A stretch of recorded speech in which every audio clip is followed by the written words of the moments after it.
ተቅማጥ በህይወታችን ቢያንስ አንድ ጊዜ የሚያጋጥመን የተለመደ ችግር ነው። ነገር ግን በዓለም ላይ በተለይ በ5 ዓመት በታች ባሉ ህጻናት ላይ ለህመምና ለሞት ዋነኛ መንስኤዎች አንደኛው ነው። ብዙ ሰዎች ተቅማጥ ነው ይሻለኛል ብለው ያልፉታል። ነገር ግን አንዳንድ አይነቶች ተቅማጦች በፍጥነት ከባድ የሆነ የሰውነት ፈሳሽ እጥረት ስለሚያመጡ ወይም ዲሃይድሬሽን የሚባለውን ስለሚያስከትሉ ህይወታችን አደጋ ላይ ሊወርድ ይችላል። ታዲያ ተቅማጥ መቼ ነው አደጋ የሚፈጥረው? መቼ ነው ችግሮች እየባሱ የሚመጡት የሚለውን ማሰብ አለብን። እስከ መጨረሻው ከኛ ጋር የቆዩ የተለያዩ የተቅማጥ አይነቶችን፣ መንስኤያቸውን፣ አደገኛ ምልክቶችን፣ ትክክለኛ ህክምና በቀላሉ መከላከል የሚቻልባቸው መንገዶች እንመለከታለን። በዚህ ቪዲዮ መጨረሻ የምነግራችሁ ቀላል መረጃ የአንድ ሰው ህይወት ሊያድን ስለሚችል ተከታተሉ።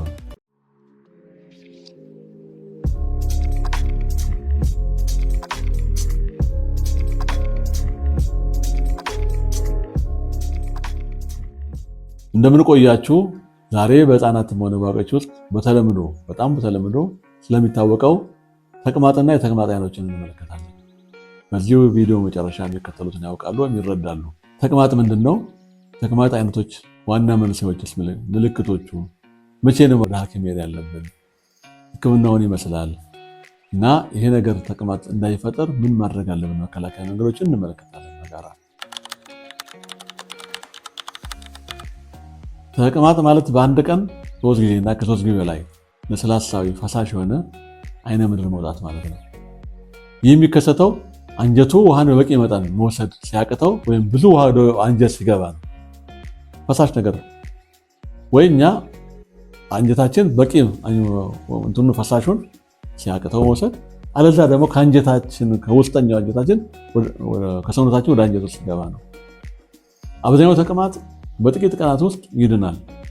ነገር ግን በህፃናት በአረጋውያንና በሽታ መከላከያ አቅማቸው በደከመ ሰዎች ላይ ከባድ ሊሆን ይችላል። በጣም አደገኛው ችግር ደግሞ የሰውነት ፈሳሽ ማለቅ ወይም ዲሃይድሬሽን የሚባለው ነው። ተቅማጥ የተለያዩ ተቅማጦች አሉ። አንደኛው አጣዳፊ ተቅማጥ የሚባለው ወይም በሕክምና አጠራር አኪዩት ዲያሪያ ይባላል። ይህ ተቅማጥ ከ14 ቀን በታች ሊቆይ ይችላል። እስከ 14 ቀን ሊቆይ ይችላል። በጣም የተለመደው አይነት ሲሆን ብዙ ጊዜ በቫይረስ በምግብ መመረዝ ወይም ደግሞ በባክቴሪያ ይከሰታል። አብዛኛው ሰው በጥቂት ቀናት ሊድን ይችላል። ቀጣይ ተቅማጥ የሚለው ደግሞ ፐርሲስታንት ወይ ደግሞ ተከታታይ የሆነ ተቅማጥ ከ14 እስከ 30 ቀን የሚቆይ ተቅማጥ ኢንፌክሽን በኋላ ሊቀጥል ወይም ሌላ የጤና ችግር ምልክት ሊሆን ይችላል። ይህንን በክትትል ወይም በምርመራ የምናገኘው ነው። ሶስተኛው ተቅማጥ አይነት በጣም ረጅም ጊዜ የሚቆይ በሕክምና አጠራር ክሮኒክ ዲያሪያ የሚባለው ነው። ከ4 ሳምንት በላይ ከ1 ወር በላይ የሚቆይ ተቅማጥ ነው። መንስኤዎቹ የአንጀት እንቅስቃሴ ችግር፣ አንጀት የበላነው ምግብም የሆነ ነገር ከአንድ ቦታ ወደ አንዱ ለማስተላለፍ የሚያደርገው እንቅስቃሴ የዚህ ችግር ሲኖር፣ የአንጀት ብግነት ወይም መቁሰል ሲኖር፣ ቺሊያክ በሽታ ሲኖር፣ የላክቶዝ አለመቻቻል ሲኖር፣ አንዳንድ መድኃኒቶች ታይሮይድ በሽታ የእንቅርት ህመም በሽታ ተቅማጥን ሊያመጣ ይችላል። በመንስኤው መሰረት ወይም ተቅማጥ አይነቶች ፈሳሽ ተቅማጥ ወተሪ ዲያሪያ የምንለው ብዙ ጊዜ በቫይረስ በምግብ መመረዝ ወይም ደግሞ በላክቶዝ አለመቻቻል ይመጣል። ደም ያለበት ተቅማጥ ደግሞ ዲሴንተሪ የሚባለው በባክቴሪያ ወይም በአንዳንድ ጥገኛ ተዋሲያን ፓራሳይት ሊከሰትም ይችላል። በሰገራ ውስጥ ደም መኖር ፈጽሞ የተለመደ አይደለም። ወዲያውኑ ወደ ጤና ባለሙያ ወይም ደግሞ ጤና ተቋም መሄድ ያስፈልጋል። የስብ ተቅማጥ የሚባለው ያለ ወይም ፋቲ ዲያሪያ ሰገራው ዘይታማ ነጣ ያለ መጥፎ ሽታ ያለው እና በውሃ ውስጥ የሚንሳፈፍ ሊሆን ይችላል። ይህ ሰውነት ስብን በትክክል መፍጨት እንዳልቻለ ያመለክታል ማለት ነው። ተቅማጥ ብዙ ምክንያቶች ሊከሰት ይችላል። ምክንያት ይኖራቸው ቫይረሶች ሮታ ቫይረስ፣ ኖሮ ቫይረስ የሚባሉ ሊያመጡ ይችላሉ። ባክቴሪያዎች ሳልሞኔላ፣ ሽጌላ፣ ኢኮላይ፣ ቫይብሮ ኮሌሪያ የሚባሉ እነዚህ ሊያመጡ ይችላሉ። ጥገኛ ተዋሲያን የተበከለ ምግብ ወይም ውሃ መጠቀም፣ የምግብ አለመቻቻል በተለይ ላክቶዝ አለመቻቻል የምንለው ላክቶዝ ኢንቶሌራንስ የምንለው፣ አንዳንድ መድኃኒቶች በተለይ አንቲባዮቲኮች ተቅማጥ የሚያመጡ፣ የአንጀት በሽታዎች በአንዳንድ ሰዎች ላይ ጭንቀትም ሊያመጣ ይችላል።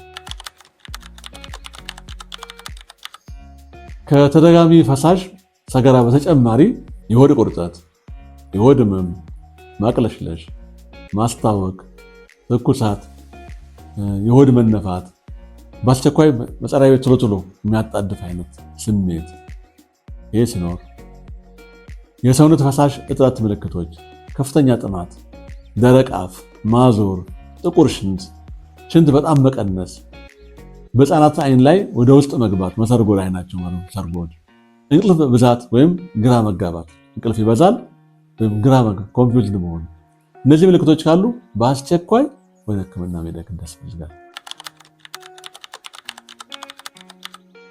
የመጀመሪያ ከሁሉ በላይ አስፈላጊ ሕክምና የጠፋውን ፈሳሽ ወይም ጨው መተካት ነው። በብዛት የጠጡት ነገር ንጹህ ውሃ፣ ያ ፈሳሽ መተካያ ወይም ደግሞ ኦአርኤስ የሚባለው ይህ በጣም ወሳኝ ነው። ሾርባ፣ ሌሎች ንጹህ ፈሳሾች። ማንኛውም ተቅማጥ የያዘው ሰው በመጀመሪያ ተቅማጡ ካለ ቶሎ ኦአርኤስ መድኃኒቶች ገዝቶ መጠቀም ይኖርበታል። በቫይረስ ከመጣ ሌላም ምግብ አለመስማት ሊመጣ ይችላል። ኦአርኤስን ከተጠቀምን ግን በቀላሉ ሊቆም ይችላል። ህፃናት በዚህ ጊዜ ጡትን ማጥባት መቀጠል አለባቸው። ለመፈጨት ቀላል የሆኑ ምግቦችን ደግሞ ይመገቡ። ለምሳሌ ሩዝ፣ ሙዝ፣ ድንች፣ ሾርባ እነዚህን ተጨማሪ ከኦአርኤስ ተጨማሪ ይህን መጠቀሙ ጥሩ ነው። ሌሎች የሚከለከሉ ነገሮች አሉ። መውሰድ የሌለበት ነገሮች ተቅማጥ ሲኖርበት አልኮል መጠጥ፣ ብዙ ስኳር ያለባቸው መጠጦች ለምሳሌ ለስላሳ፣ ጁስ ምናምን የሚለው ነገር፣ በጣም የሰባ ምግቦች፣ ቅባት ያላቸው ምግቦች፣ ምልክቶችን ካባበሱ ብዙ የወተት ተዋጽኦች አለመጠቀም። አንዳንድ ጊዜ እርጎም ሊያገለግል ይችላል። በሆዳችን ሰንጀታችን ውስጥ የሚኖሩ እነዚህ ኖርማል ባክቴሪያዎች ለመፈጨት የሚያገለግሉ ባክቴሪያዎች ሳይኖሩ ሲቀር እነዚህን እርጎ ብንጠቀም እነሱን ስለሚተካ ተቅማጥ ሊቀንስ ይችላል። አብዛኛው ተቅማጥ በቫይረስ ስለሚከሰት አንቲባዮቲክ አያስፈልግም። ዝም ብለን ተቅማጥ ያዘን በሚል ሁሉንም ነገር መውሰድ የለብንም። በተለይ ያለ ሐኪም ትዕዛዝ ምንም አይነት አንቲባዮቲክ ጸረ ባክቴሪያ መድኃኒት ባንጠቀም ይመረጣል። በእነዚህ ሁኔታዎች ወዲያውኑ ወደ ጤና ተቋም መሄድ ግድ ነው። ለምሳሌ በአዋቂ ውስጥ ተቅማጦ ከሁለት ቀን በላይ ካልተሻሻለ፣ በልጆች ላይ ደግሞ ተቅማጦ ከቀጠለ፣ በሰገራ ውስጥ ደም ካለ፣ ከፍተኛ ትኩሳት ካለ፣ ከባድ የፈሳሽ እጥረት ካለ፣ ዲሃይድሬሽን ከተፈጠረ፣ ከባድ የሆድ ህመም ካለ፣ በተደጋጋሚ ማስታወክ ምክንያት ፈሳሽ መጠጣት ካልተቻለም የሚያስታወክ ከሆነ ኦአርኤስን መጠቀም ያስቸግራል። ስለዚህ ቶሎ ወደ ሕክምና ተቋም መሄድ ያስፈልጋል።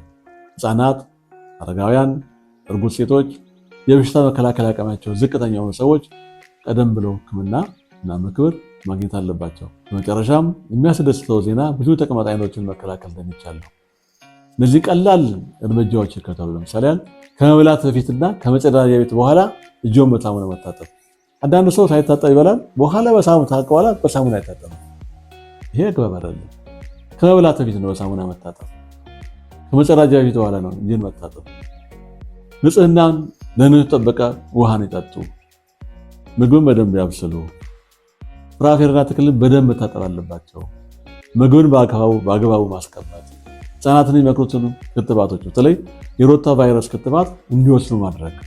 በትልቅ ማወቅ ያለብን ነገር ተቅማጥ የተለመደ ቢሆንም የሰውነት ፈሳሽ እጥረት በተለይ በህፃናት ላይ ከፍተኛ አደጋ ያስከትላል። አዋቂ አዛውንቶችንም ሊጎዳ ይችላል።